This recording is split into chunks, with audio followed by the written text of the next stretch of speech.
పిల్లలు, ఒక మామిడి తోటలో మామిడి బాబు, చిట్టి తన స్నేహితులు అందరూ ఆనందంగా ఆడుకుంటున్నారు. అప్పుడే చెట్టుపై ఒక మామిడి పండు మెరిసింది.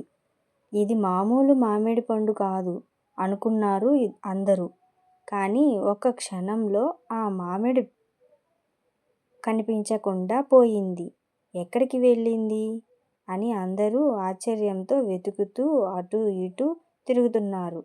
అప్పుడే పాత మామిడి చెట్టు నవ్వుతూ చెప్పింది, భయపడకండి పిల్లలు, అది మాయ కాదు.